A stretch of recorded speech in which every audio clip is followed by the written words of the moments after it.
te mencionaba, si esto es 2 y esto es 4, 293 más 4 me da 297. Y como esto es 1, entonces el número de arriba debe ser 296, que es lo que habíamos encontrado acá. Si él es 2, 94 más 2 me da 96, por eso el número atómico vale 96. Y la diferencia entre estos dos números me da 200. O sea que el número de neutrones que posee esta especie es 200. Te preguntan, ¿qué es lo correcto respecto al átomo formado? ¿Su número atómico vale 96? Sí. ¿Su número de masa es 296? También.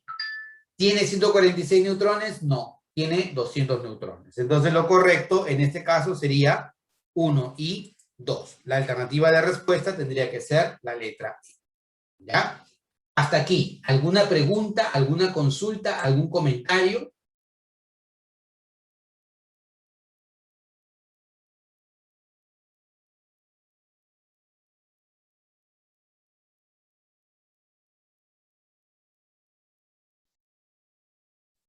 ¿Todo bien?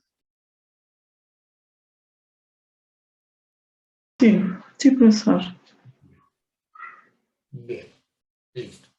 Siempre es bueno la retroalimentación para poder saber si estamos avanzando bien, ¿ya? Esto fue parte de lo que nosotros dejamos como pendiente la clase anterior. Como le digo, he revisado el temario que les han dado y están todos los temas que hemos visto hasta el momento. Entonces, no es cuestión de correr, sino cuestión de que se avancen bien los temas, que se avancen correctamente, que ustedes puedan tener toda la información disponible. Entonces, si por ahí de repente en algún momento necesitamos reunirnos en otro momento para completar o alinearnos, lo hacemos. Pero la idea es que no se queden con ningún vacío porque el objetivo es ese. El objetivo es que tengan todo el temario completo. ¿Ya? Entonces, ahora vamos a entrar al modelo atómico actual. Ya hemos visto estructura atómica, ya hemos visto las teorías atómicas. Para entender el modelo atómico actual es necesario entender las teorías atómicas. Si no entendemos las teorías atómicas, ahí sí queda un vacío, ¿no? Y ese vacío espero que ya no quede porque lo hemos desarrollado. El modelo atómico actual es el modelo que va después del modelo de Rutherford, de Bohr, o el modelo, o la teoría cuántica de Planck. En sí, la teoría cuántica de Planck es la base del modelo, es una de las bases del modelo atómico actual. Este cuadrito nosotros lo habíamos visto hasta la clase anterior, ¿ya? Y habíamos visto cómo evolucionaba las teorías atómicas. Hoy día nosotros hemos hablado acerca de Bohr. Hemos visto que Bohr plantea la existencia de niveles estacionarios de energía y explica los espectros de emisión y absorción para el átomo de hidrógeno. Espectro de emisión, líneas brillantes sobre un fondo oscuro, y espectro de absorción, líneas oscuras sobre un fondo brillante. Esto no lo pudo explicar el modelo de Rutherford, pero el modelo de Rutherford nos entregó la existencia de un núcleo atómico. En el caso de Bohr, él nos entregó la existencia de niveles de energía. Nos hizo conocer acerca de las transiciones electrónicas, explicar los espectros de absorción, los espectros de emisión. Así que, si bien es cierto, cada uno tiene sus limitaciones, también cada modelo propone algo para el modelo atómico actual, ¿ya? Y este modelo atómico actual toma como referencia ¿qué cosa? Algunos puntos importantes. Primero, el comportamiento dual de la materia, ¿ya? Muchas veces nosotros hablamos de la naturaleza dual de la luz o la naturaleza dual de la materia, ¿ya? Y esa palabrita naturaleza no debería ser utilizada para uno u otro fenómeno. Debería ser comportamiento dual de la luz, comportamiento dual de la materia. Porque la luz, como luz, es un ente y tiene una naturaleza propia. Su naturaleza no va a cambiar. Lo que va a cambiar es su comportamiento frente a uno u a otro fenómeno. La luz típicamente nosotros la consideramos como radiaciones electromagnéticas para explicar ciertos fenómenos. Por ejemplo, reflexión de la luz, refracción de la luz, dispersión de la luz. Pero para otros fenómenos en donde hay absorción o emisión de fotones, como por ejemplo el efecto Compton, o como por ejemplo el modelo atómico de Bohr, ¿no? O el efecto fotoeléctrico, en esos casos yo debo considerar a la luz con su comportamiento corpuscular. O sea, que la luz se transmite en forma de partículas o cuantos o fotones. ¿Sí? Entonces, de Broglie propone algo un poco más adelante y dice, si la luz que tiene un comportamiento ondulatorio, o la luz que tiene típicamente un comportamiento ondulatorio, también tiene un comportamiento corpuscular, ¿por qué no podría ocurrir que la materia, que típicamente es una partícula, tenga un comportamiento ondulatorio? Y entonces volví a traer abajo a la física de aquel entonces, porque tenía lógica. Si la luz que es onda se comporta como partícula, ¿por qué no podría ocurrir que una partícula se comporte como onda? Las ondas de materia. Y esto fue demostrado por el hijo de John Joseph Thomson, cuando hace un experimento de dispersión de los electrones. Y observa que el espectro de dispersión de los electrones era similar a un espectro de dispersión de una radiación electromagnética. Oye, ¿y eso qué tiene que ver? Que los electrones típicamente son partículas. Y si son partículas y generan el mismo espectro que una radiación electromagnética, el mismo espectro de dispersión, significa que están mostrando un comportamiento ondulatorio, a pesar de que son partículas. Entonces, eso validó la teoría del comportamiento dual de la materia propuesta por de Broglie. ¿Y por qué es importante? Es importante porque el modelo de Bohr era limitado en considerar únicamente al electrón como una partícula. Pero la materia a nivel atómico tiene un comportamiento muy, muy particular. Tiene un comportamiento muy especial. La materia a nivel cuántico, a nivel de partículas subatómicas fundamentales, tiene un comportamiento muy, muy particular. Y eso es algo que de repente, por lo menos para mí, escapa porque tendría que ponerme a leer muchísimos libros de física cuántica, de física 4, para poder entender cuál es su comportamiento. El punto es de que el modelo de Bohr es limitado porque ese modelo de Bohr solamente considera al electrón como una partícula y no le da su comportamiento ondulatorio. Y es importante, sí, porque la materia a nivel cuántico tiene un comportamiento diferente y debería considerarse el comportamiento ondulatorio también del electrón. Entonces, eso fue uno de los pilares del modelo atómico actual. Considerar el electrón no solamente como partícula, sino también que puede exhibir un comportamiento ondulatorio. ¿Ya? El segundo punto importante que se debe tener en cuenta es el principio de incertidumbre de Heisenberg. Y yo sé que ustedes han visto en algún momento el famoso experimento del gato de Schrödinger, ¿sí? Díganme que sí han visto el experimento del gato de Schrödinger. O en todo caso, esto que le llaman, no sé, es común, incluso hasta hay una página en Facebook que se llama El Gato de Schrödinger. Muy interesante. ¿Quién ha visto acerca del gato de Schrödinger o quién me comenta algo acerca del gato de Schrödinger?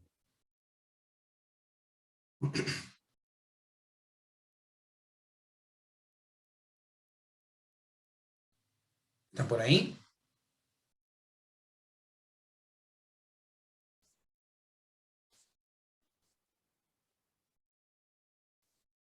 ¿Alguien? ¿Alguien que se atreva?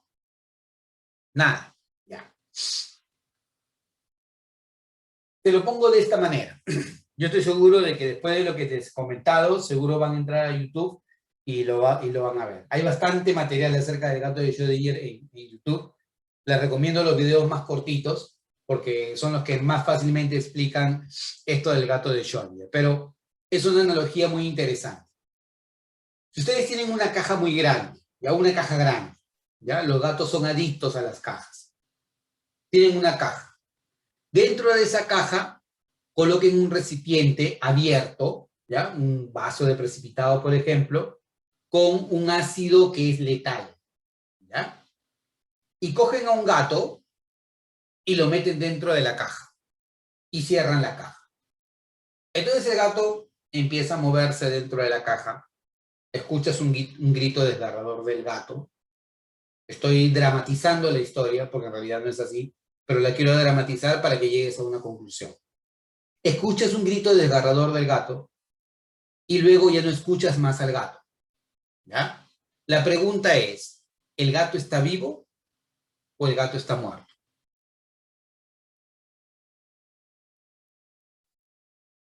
Encuesta, a ver, ¿el gato está vivo o el gato está muerto? Está desmayado. Está desmayado, ya tenemos una primera intervención. ¿Alguien más que quiere intervenir?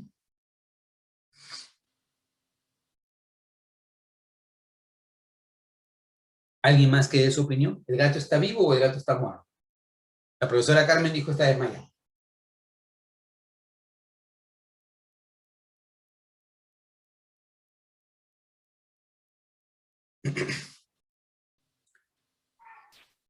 Está muerto. Está muerto, ya la profesora Wendy, así, radical, está muerto. ¿Ya? ¿Alguien más?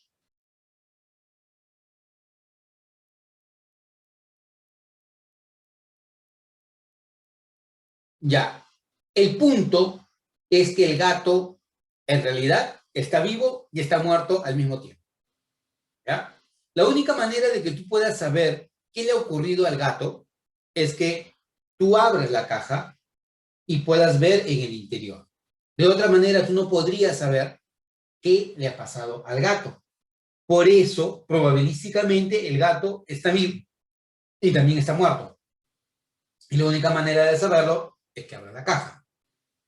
Algo parecido hace la analogía del electrón. Si es tan complicado saber cuál es el estatus de un gato, que es algo macro, que es algo grande, imagínate querer saber cuál es la ubicación de un electrón. Entonces yo sé que esto les va a abrir un poco el panorama, ¿ya? Y van a entender el comportamiento del electrón. Porque lastimosamente muchos de nosotros decimos, oye, el electrón se encuentra en una posición. No, el electrón no se encuentra en una posición. El principio de incertidumbre me prohíbe de que algo sea determinista. Y el modelo de Bohr tiene ese problema, de que el modelo de Bohr ubica el electrón en un punto alrededor del núcleo atómico. Es más, le da un radio, le da una energía al electrón, ¿no? Sobre todo el radio, que es lo más crítico, porque lo está ubicando al electrón. El principio de incertidumbre lo prohíbe.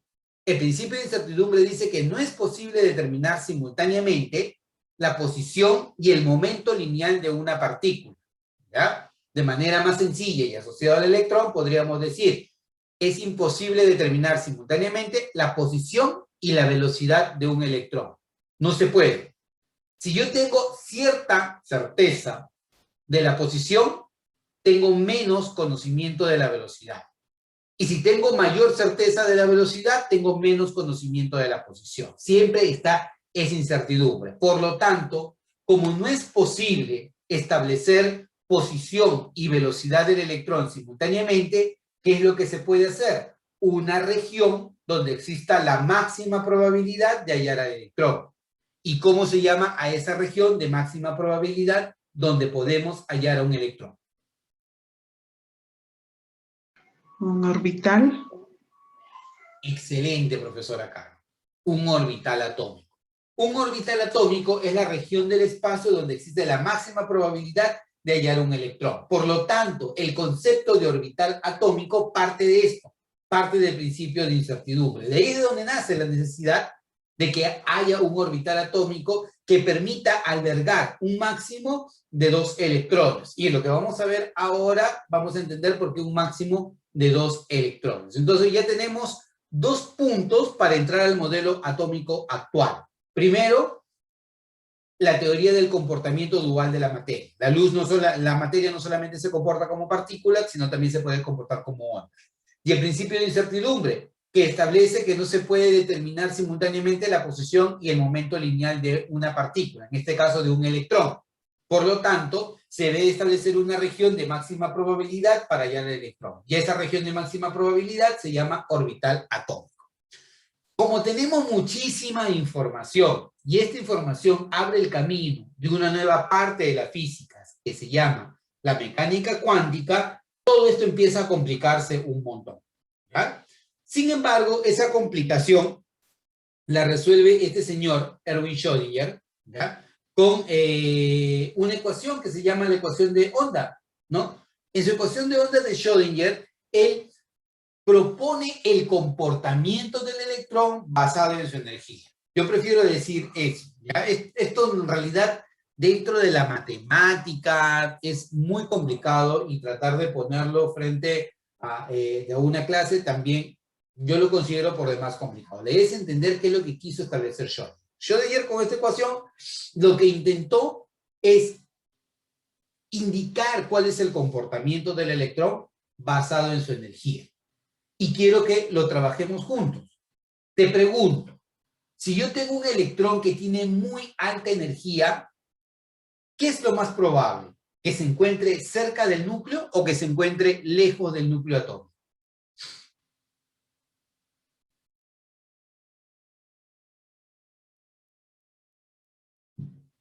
Un electrón con mucha, mucha, mucha energía. ¿Qué es lo más probable? ¿Que se encuentre cerca o lejos del núcleo atómico?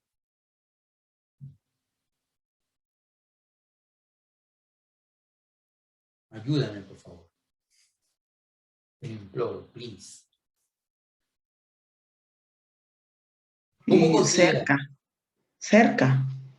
Cerca del núcleo. Ya, entonces, un electrón con muy alta energía se encuentra cerca del núcleo. Por lo tanto, lo contrario, un electrón de muy baja energía se encuentra lejos del núcleo. ¿Todos de acuerdo con eso? ¿Todos de acuerdo con eso, cierto? ¿O hay alguien que dice no? De acuerdo. De acuerdo, ya. Yo no estoy de acuerdo. Yo no estoy de acuerdo. Porque recordemos que el modelo de Bohr, ¿qué me dice? Que el estado de más baja energía de un electrón, ¿qué nivel es? ¿Cuál es el nivel de más baja energía para un electrón? Nivel 1, 2, 3, 4, 5. ¿Cuál es el nivel de más baja energía para un electrón?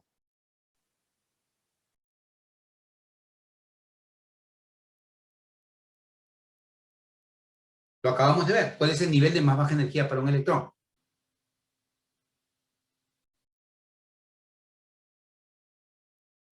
El nivel 1. Estado basal o estado fundamental. Es el estado de más baja energía que tiene el electrón.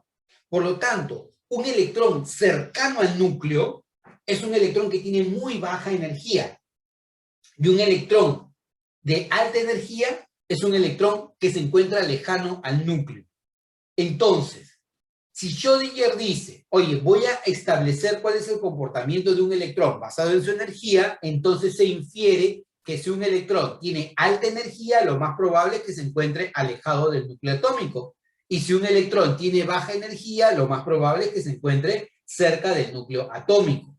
No dice en qué lugar se encuentra, sino el basado en la energía que tiene un electrón establece su comportamiento. Por eso, lastimosamente, a veces se menciona, la ecuación de Schrödinger me permite establecer la posición, la ubicación del electrón en el átomo. No, no.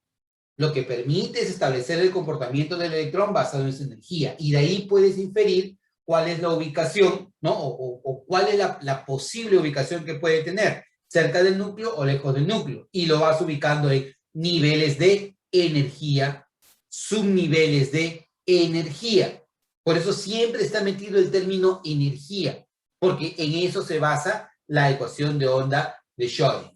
Entonces, todo esto es el marco teórico para poder entrar a hablar de qué? Hablar acerca de los números cuánticos. Bueno, esto de acá se los voy a dejar, ya se los voy a pasar. Es el marco teórico nada más. Uy, son varios. Entonces mejor repasémoslo rapidito, ¿ya? Dice, la longitud de onda asociada a una partícula en movimiento está dada por esto de acá. Esto de acá no es correcto, porque la ecuación de onda está dada por la ecuación de de Broglie. Longitud de onda es h entre masa por velocidad.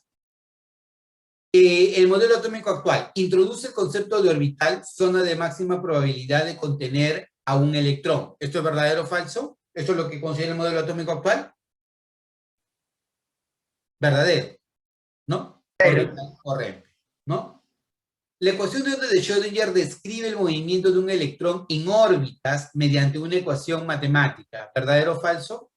La ecuación de Schrödinger describe la ecuación del electrón en órbitas mediante una ecuación matemática. Verdadero. ¿Falso? Falso. Verdadero. ¿Falso? Falso. ¿Por qué falso? Porque la ecuación de Schrödinger ya no habla de órbitas, sino orbitales. Y ese término también tengan bastante cuidado, porque a veces lo ponen para confundir. La órbita es la trayectoria alrededor de algo. En este caso, la órbita alrededor del núcleo atómico, si consideramos al electrón girando alrededor del núcleo. Pero el orbital es la región de máxima probabilidad. Entonces, la ecuación de Schrödinger ya no me habla de órbitas, sino me habla de regiones de máxima probabilidad de hallar el electrón. Por esa razón, esto no es correcto. No se habla de órbitas, sino de orbitales atómicos. ¿Ya? Entonces, lo correcto o lo incorrecto en este caso sería solo 2. Esperemos, no está mal. Me piden lo incorrecto. Lo incorrecto sería solo 2. Ahí está. Solo 2, alternativa a la letra B, para que salga sin fallas en el video. Acá.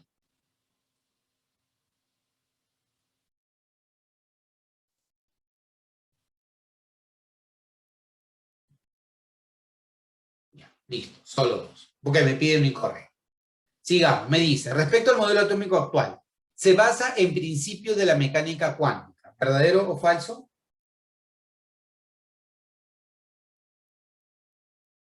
El modelo atómico actual se basa en principios de la mecánica cuántica. ¿Verdadero o falso? Verdadero. Verdadero, claro. El modelo atómico actual se basa en la mecánica cuántica. Incluso la semana pasada me hicieron una pregunta relativa con esto.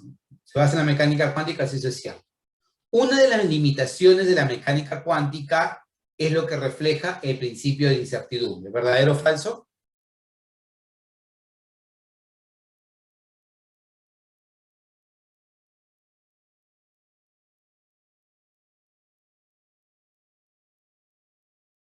Una de las limitaciones de la mecánica cuántica refleja el principio de incertidumbre. ¿Verdadero o falso?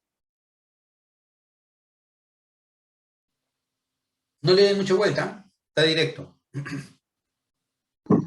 La 2, verdadero. Excelente. Muy bien, claro, los dos es verdadero.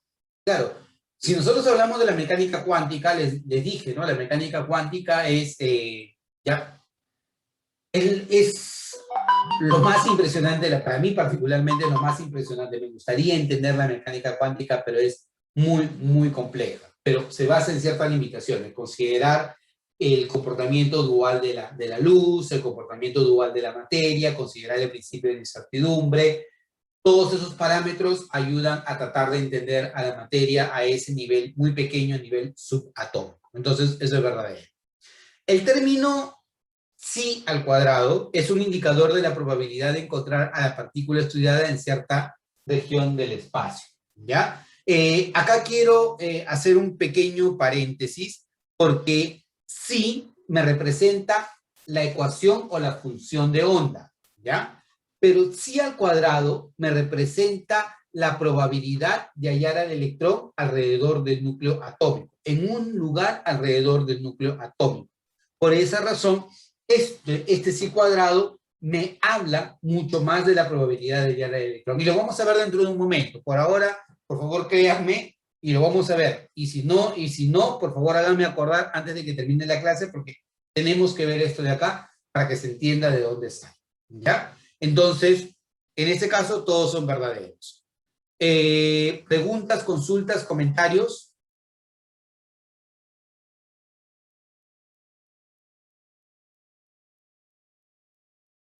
¿Nada? ¿Todo bien? Poco a poco, o sea, esto es como una película de suspenso, que cuando ya llegas al final se termina entendiendo todo. ¿Ya? Entonces, de todas maneras, no sientan pena de hacer alguna pregunta, si es que tienen que hacerla. Para eso justamente está este espacio. Entonces, ¿qué vienen a ser los números cuánticos? Y eso es algo que ya casi todos manejamos, ¿no? Los números cuánticos aparecen como soluciones a la ecuación de onda de Schrödinger. De la ecuación de onda de Schrödinger, ¿cuántos números cuánticos aparecen? Ayúdenme.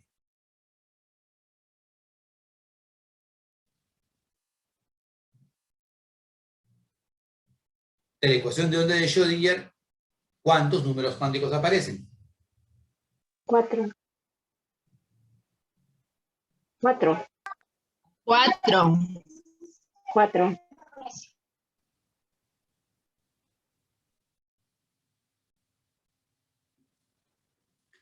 Tres números cuánticos. Principal, secundario y magnético. Esos tres números cuánticos aparecen con la ecuación de Schrödinger. La ecuación de Schrödinger fue modificada por Paul Dirac y se introdujo el cuarto número cuántico. El cuarto número cuántico, ¿cómo se llama? Número cuántico de spin. Y con eso se permitió definir el comportamiento del electrón basado en su energía. Son cuatro números cuánticos, sí, pero los tres primeros aparecen de la ecuación de onda de Schrödinger. Y luego, cuando se encuentra el número cuántico de spin, se hace una reformulación de esta ecuación de onda y aparece estos cuatro números cuánticos para definir el comportamiento de un electrón. El número cuántico principal me habla del nivel de energía del electrón o del tamaño del orbital atómico. El número cuántico secundario o azimutal me habla de la forma del orbital o está relacionado con el subnivel de energía del electrón. El número cuántico magnético me habla de la orientación espacial del orbital y está relacionado con el orbital atómico que ocupa el electrón, mientras que el número cuántico de spin me habla del sentido de giro del electrón alrededor de un eje imaginario o alrededor de su propio eje imaginario. ¿Ya? En esta parte, yo le recomendaría tener bastante cuidado con el lenguaje que utilizan para hablar de los números cuánticos, porque a veces esto crea bastante confusión. El número cuántico solito, n, principal, solo él me habla del nivel de energía. Los dos juntos, principal con secundario, me habla del subnivel de energía. Los tres juntos me hablan del orbital atómico. Y los cuatro juntos me hablan del electrón. Está asociado el spin electrónico. Me habla del electrón. Oye, ¿por qué me mencionas esto? Porque se ve mucho a nivel preuniversitario, les comento porque yo veo mucho a nivel preuniversitario, que se menciona, N te habla, es el nivel, L el subnivel, M sub L es el orbital y este es el spin. No. N sí es el nivel. La combinación de ambos es el subnivel. La combinación de estos tres es el orbital. Y la combinación de estos cuatro es el electrón. ¿Ya? Estos son los números cuánticos que definen a un electrón. ¿De acuerdo? Yo tengo, por ejemplo, este orbital. Este orbital tiene forma esférica. ¿Qué tipo de orbital es? Es un orbital S, P, D, F. ¿Qué tipo de orbital es? S. Orbital S. S. ¿Ya? Si tengo un orbital dilobular, es un orbital P. ¿No? Si tengo un orbital tetralobular, típicamente va a ser D. Pero yo quiero que vean algo, porque esto no es a propósito, ¿eh? O sea, esto tiene su punto de vista. Solamente quiero que compares 1S, 2S y 3S. ¿Qué encuentras? Solo de estos tres. ¿Qué encuentras? Por favor, ayúdame. Conformando del núcleo, conforme se va dejando de... Escuché una palabra clave. Aumentando Tamaño. Perfecto. ¿No? Tamaño. Ya. Necesito otra palabra clave para estos tres. La forma. La forma. Excelente. Ya llegaron a esa conclusión. Tamaño y forma. ¿No? Porque como los tres son orbitales de tipo S, los tres deben tener la misma forma. Y es cierto, tienen la misma forma. Pero si él es 1S, él es 2S y él es 3S, cuanto mayor sea N, mayor es el tamaño. N solito me habla del nivel de energía, pero la combinación de estos dos me habla de su nivel. O sea, aquí yo tengo su nivel 1S, 2S, 3S. Te vuelvo a preguntar, entre él y él, ¿qué encuentras en común? La forma. La forma, excelente. Pero el tamaño es diferente, ¿cierto? ¿Quién tiene mayor tamaño? ¿2P o 3P? 3P. 3P, porque como tiene mayor nivel de energía, tiene mayor tamaño. Y no es casualidad, vuelvo a decir, porque si tú te das cuenta, 2S y 2P tienen el mismo tamaño. 3S y 3P tienen el mismo tamaño. ¿Pero qué tienen? Diferente forma. El número cuántico principal, o sea, n, te habla del tamaño. Cuanto mayor sea el valor de n, mayor es el tamaño. Y el número cuántico secundario me habla de la forma. Si él es P y él es P, ambos tienen forma dilobular. Si él y él son S, los tres tienen forma esférica. Entonces, el número cuántico principal te habla del tamaño. El número cuántico secundario te habla de la forma del orbital. El número cuántico magnético, como vamos a ver en unos minutos, te habla de la orientación espacial del orbital. Y los cuatro juntos te hablan del electrón.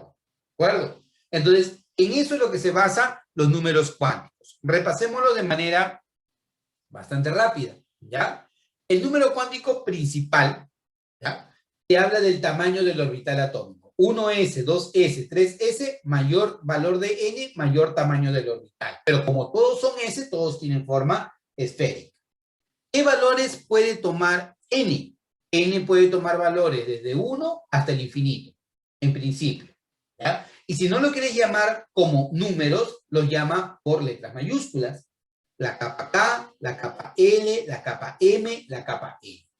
Si lo quieres llamar por niveles, utilizas N. Y si lo quieres llamar por capas, utiliza letras mayúsculas a partir de la letra K. ¿De acuerdo? Ahora, este número cuántico principal, y es lo que le mencionaba hace un momento, ¿no? Va a estar relacionado más con la probabilidad de hallar al electrón. ¿Ya? Si ustedes ven acá, hace un momento les hablé de este psi al cuadrado, ¿cierto? ¿Sí? De este psi al cuadrado. Si vemos esta curva, por favor ayúdame con esta curva. Ahora vamos así, le voy a poner acá un zoom. Oh, no me está ayudando mucho este zoom. Ya, primero empecemos con esto, ¿ya? Acá, este punto, el origen, es el núcleo atómico, ¿ya? En el núcleo atómico, ¿cuál es la probabilidad de hallar un electrón? Directo.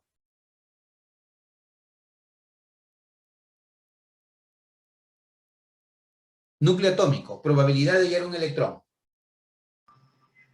0. Cero. Pero no. Cero, porque en el núcleo atómico no hay electrones, ¿cierto? En el núcleo no hay electrones. Excelente. Por esa razón es que acá, esta curva coincide con el origen, porque él me habla de la probabilidad de hallar un electrón. Y en el núcleo atómico yo no voy a hallar electrones. Pero conforme me voy alejando del núcleo atómico, llego a cierta distancia en donde tengo la máxima probabilidad de hallar al electrón. Por lo tanto, mi circunferencia posiblemente debe tener esto como límite. Y conforme me voy alejando del núcleo atómico, también va disminuyendo la probabilidad de hallar el electrón. Entonces, ¿dónde existe la máxima probabilidad de hallar el electrón? A esta distancia respecto al núcleo atómico. Y eso es lo que nosotros podemos ver acá. Mira, si tú te das cuenta, esa es la distancia donde existe la máxima probabilidad de hallar al electrón. Si yo tengo 2s, ¿no? En 2s yo voy a tener este orbital 1s y este orbital 2s. En este orbital 1s esta es la máxima probabilidad y en este orbital 2s es la máxima probabilidad de hallar al electrón. ¿Con qué está relacionado? No con psi, sino con psi al cuadrado. Por esa razón es que esta función de onda al cuadrado me habla de la probabilidad de hallar a un electrón. Esto simplemente se los quería mostrar para que ustedes entiendan de dónde sale ese valor de psi. ¿Ya? Ahora, el número cuántico secundario. El número cuántico secundario va a tomar valores que van desde 0 hasta n-1. ¿Qué significa? Que si n vale 3, L puede ser 0, 1 y 2. Si n vale 2, L puede ser 0 y 1.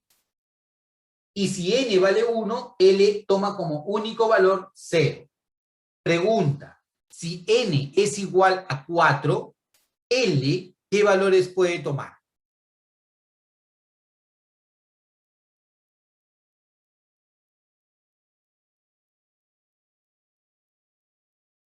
Si n es 4, L, ¿qué valores puede tomar? 0, 1, 2 y 3. 0, 1, 2 y 3. Excelente, ¿no? Y si n es igual a 5, el número cuántico secundario puede ser 0, 1, 2, 3 y 4, ¿no? Y cada uno de estos valores me habla de un tipo de orbital atómico.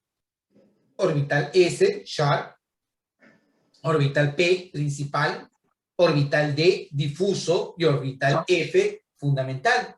Fundamental.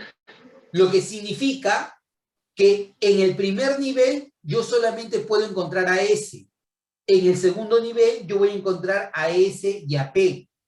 En el tercer nivel puedo encontrar SPD y en el cuarto nivel SPDF. PDF.